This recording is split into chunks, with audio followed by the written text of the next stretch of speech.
Okay, let's continue with the deflection. Ito, still flexural member pa rin to. Kasi again, in flexural member, you have to check the three. We have bending, shear, and deflection.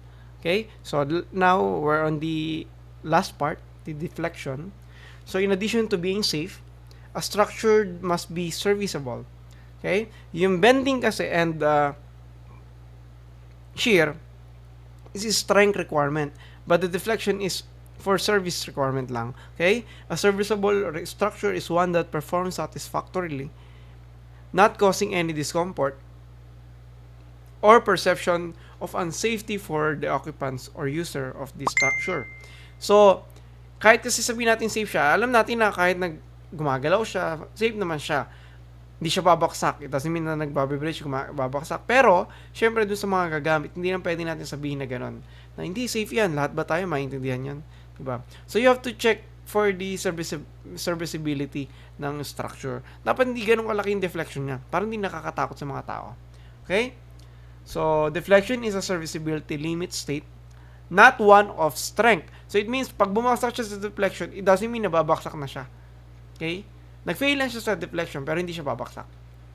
As long as pasado yung shear and bending mo sa shear. Kaya nga iba, minsan tinatanggal na to yung deflection. Pero tayo, dapat ilagay pa rin natin siya. Okay? So, deflection should always be computed with service load. Hindi factored load. So, dito ang gagamitin natin dito is unfactored loads. Just have to add the dead load and live load. Then that's it. You don't have to factor it ng load combo. Okay? So, eto. Mahalaga dito, malaman natin yung mga actual. So, kayo bahala. Marami tayong sa theory, di ba? Marami tayong method doon ng pag-solve ng mga deflection natin, di ba? We have the the double integration method. We have yung angle slope method ba yan? Nakalimutan ko yung title, yung tawag doon. May conjugate method tayo, di ba? Marami pa. Yung iba naman yung formula, kinakabisado lang. So, it's up to you. But siguro sa atin, siguro very basic na lang muna, pakita natin, yung mga basic formula dapat, at least dapat kabisado nyo. Okay? Ano yung mga common loadings ba? So, ako, natatandaan ko siya before, pero marami pa iba. Dati ang favorito ko yung conjugate eh. But for now, syempre, hindi ko masyado nagagamit na. Ngayon, yung formula na lang. Pero yung formula, madaling tandaan. So, I'll teach you a technique para matandaan siya na hindi mo na siya madaling makakalimutan. Ako, lagi yung kinatanda, ito-drawing ko muna siya para mas madali kong matandaan. Kung hindi ko na alam. Gagawin ko dyan, mag-drawing ako dalawang supported. Ayan. Basta ganito lagi dapat ang setup nyo. Matatandaan nyo na to. You have the cantilever. Dalawang cantilever. Sorry ano nyo na to Yan. Tandaan nyo naman ngayon, uniform load, point load, uniform load, point load sa dulo. So, parang this is L over 2, L over 2, this is L then, this is L. Okay? So, we have, ito lang, tandaan nyo lang to. Ito yung pagkakasunod-sunod nyo We have, dapat, simply supported, cantilever. Okay? Then we have uniform load, point load, point load. So, pag deflection tinatanong natin, di ba? Dito lang naman siya.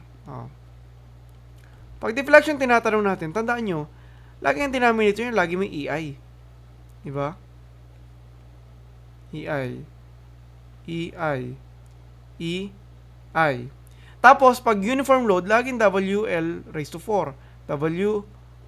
This is P, W, L raised to 4. Kasi uniform load Pag point load, unit analysis ka lang, kung 4 to, para mag-equal pa rin yan, dapat P naman to.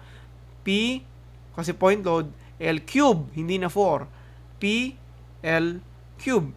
So, yun lang yan. Tandaan mo lang, uniform load, point load.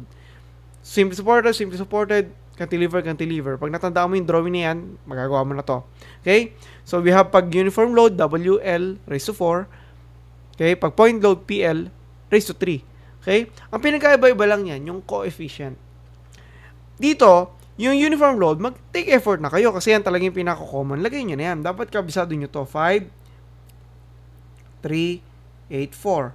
Okay? Yan dapat yung formula niya. 5, 3, 8, 4. Ngayon, tandaan nyo lang, dito sa tatlo na to, ano pa yung natitirang forma dyan, di ba? Denominator mo dyan, 384. 3848, 3848. Ganun lang, tinatanda ko lang ganun. Patras ka, gawin mo dito, di mo gagawin dito, 3848. Ayun lang. Adi, eto lang tinandaan mo, nakabisado mo pa to. Di ba? So, pag nagawa mo na tong part na to, gawin mo lang yan, ano na to, lagi namang EI lang yung denominator. Pinagkaiba lang naman nila dyan is yung coefficient. Dun sa uniform load, yung una, 5/384. Sa ilalim naman, magsimula ka sa ilalim, 3848. Diba? So, parang umatas ka lang, parang inulit mo lang to, 3848. 3848. Tinatanda ko gano'n. Kasi natandaan mo na yung 5/384. Adi kabisado mo na yung 3848. Makakabisado mo na itong apat. Adi meron ka na apat na formula. Sir, paano ko ang loading ko? Ganito. Uniform, tapos naglagay ako ng point load. Adi pag-adi mo lang yung deflection nila, di marami ka naman solve. Marami ka na nabawas sa ibang case mo ng mga deflection, di ba? Pero minsan, di mo laging ganyan lang ang, di ba? Ang loading. Pero mali mo, kung ganyan ang binigay ko, di meron ka na kagad sagot. Diba? So, sa mga board exam, at least kahit paano, itong formula na to makabisado nyo.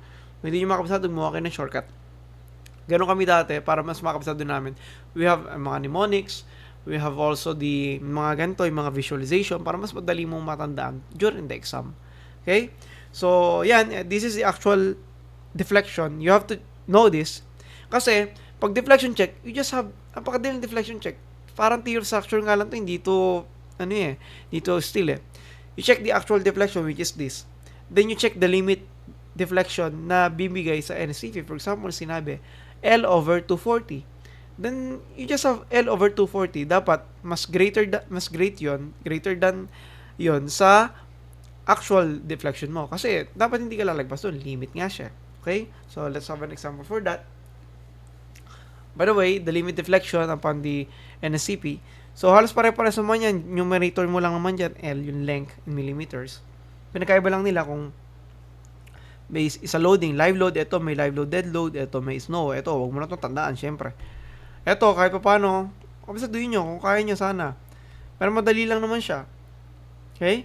So, paano ba siya?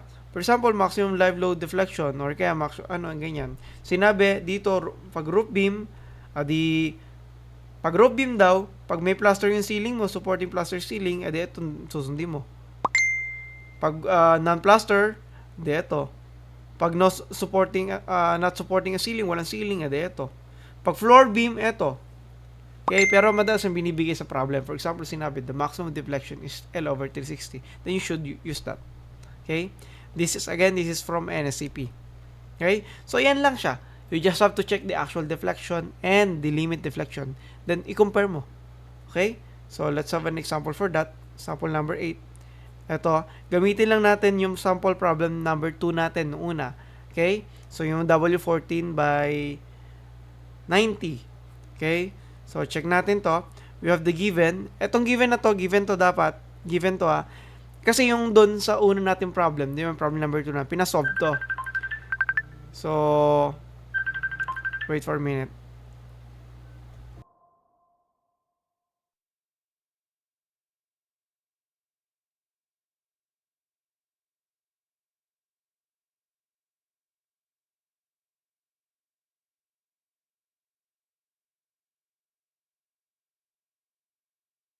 Okay. So, again, yan. Ito, given tong part na to. Okay, dapat given to. It so happen just na yung problem number 2 kasi natin, this is the question. But, ngayon, ginamit na natin load. So, parang connecting siya, di ba? So, total load natin is this. Again, this is unfactored. Okay? Unfactored. Hindi to pwedeng gumamit tayo dito ng factored. Okay? Kasi deflection to. So, we have the IX. Ito, given yan dapat. Kasi W14 by 90. So, you look for the manual. Okay? So, yun. Actual deflection must be less than or equal to the allowable deflection. Ano ba allowable deflection? That is yung that is the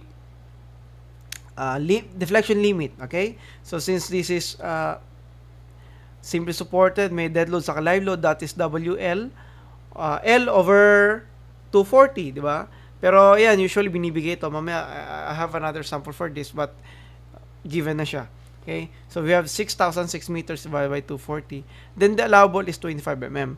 However, we should check for the actual. Ano ba yung actual niya? We should compute for that. This is just a simply supported with uniform load. Then this is deflection is 5 over 384 EI. Then WL, di ba? Sa taas, WL raised to 4. So we have this. Baliktad to, sorry for that. This is 8, this is 4. Yan, di ka lang nabago. This is 8, 4. So 5 over 3, 8, 4. W, L raised to 4 over EI. Okay? So we have the W, ito siya. Yung load mo. We have the length, 6 meters. Then, be careful with the conversion. Okay? Kasi minsan dyan nagkakamali. Ito, 348. Tama naman pala dito.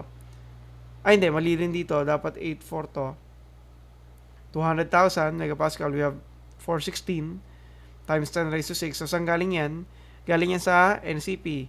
Ay, sa steel manual. So, ito siya. So, paano to? Kailangan i-convert mo sa millimeter, ha. Pag kinonvert natin sa millimeter, ako na nagbigay, 10 raised to 12.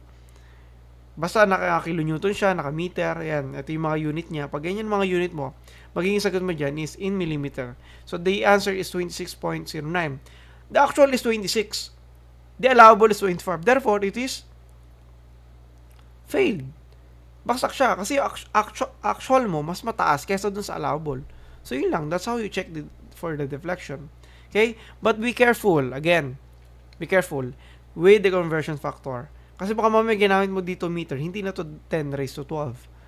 Okay? Mag-unit analysis kayo. Saka, be mindful naman sa ano. Baka mamaya deflection ng tanong, tapos ang sagot nyo 30 kilometers. Diba? Yung sagot mo 30 kilometers, tas ang tanong deflection lang. Ano yung lubog na lubog naman yung bahay mo, deflection, di ba? So, common sense. So, check nyo mabuti. Baka mamaya lumalabas yun, 35,000. So, 35 meters yun. Di ba? So, karang pakakaiba. So, be careful. Okay? And, yun lang. That's for the deflection. I have still another problem. I'll separate that. That is the final problem. We'll have the design through bending, shear, and deflection. Yung isang buong design naman. Okay? So, that's all for the lecture, remember. Thank you.